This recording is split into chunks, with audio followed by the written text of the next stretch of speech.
Growing up, my dream was simple: a big house and a life without fighting or violence.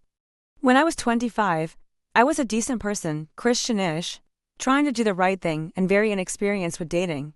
I didn't know red flags, I only knew the fantasy. Then I met Adonis. He was 48 and looked like a Greek god. He was Italian, worked in medicine, and was insanely attractive. Everything looked perfect on paper. His family had money, status, and multiple houses. We went to elite parties. His mom took me on trips, redid my hair, and bought me clothes. Coming from a family that wasn't exactly together, it felt unreal, like I had walked into a romance novel.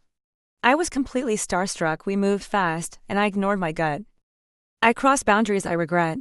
He wanted things sexually that made me uncomfortable. But I told myself this was what grown-up relationships looked like: grand gestures and luxury.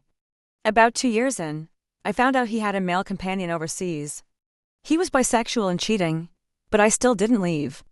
I was holding on to the image and the idea of looking good on paper. My friend asked why I hadn't dropped him, using very harsh language to describe his cheating. I didn't listen. Over time, the relationship became exhausting. I carried the finances and the emotional labor. I had to constantly prop him up while he chased attention from everyone, men or women. To be honest, he was way more engaged with the men. I gained weight, and his mom criticized me for it ruthlessly. By year 3, he withdrew completely. There was no affection or intimacy, just rejection. But I stayed because I was obsessed with the idea of this ideal family. Then the truth dropped: he wasn't actually divorced, just legally separated. We had been living together for 3.5 years.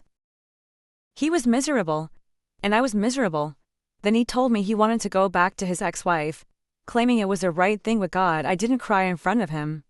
I just asked, "Is this what you want?" While he was at work, I rented an apartment, got a new job, and moved out within a week. I didn't tell him where I was going. I told him we could be civil, but it was over.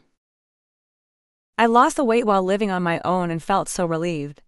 A month or two later, he called. He said he wanted to marry me and that he had a ring. He said everything I had been pushing for years, but only after the relationship was already dead. I broke down and cried, not because I wanted him back, but because I finally saw how badly I'd betrayed myself. My fantasy bubble finally popped. I changed my number. Recently, he called again because he still has my mom's number. It was just a Merry Christmas and Happy New Year message. But I know better now. I'm done with the drama and the revolving door of other people. I finally have the peace I was actually looking for. Looking back, I realized I wasn't in love with him. I was in love with the security I thought he represented. I was willing to ignore the cheating, the lies, and the rejection just to feel like I belonged in that elite world. But you can't build a real home on a foundation of secrets. No amount of designer clothes or fancy parties could make up for the way he and his mother made me feel small. Now, I'm finally living that simple dream I had as a kid, the one without the fighting and the drama. It's not a big mansion or a romance novel, but it's real and it's mine. He still tries to reach out through my family, but there is nothing left to say. I finally learned that the most important ideal relationship is the one I have with myself. I'm not looking back.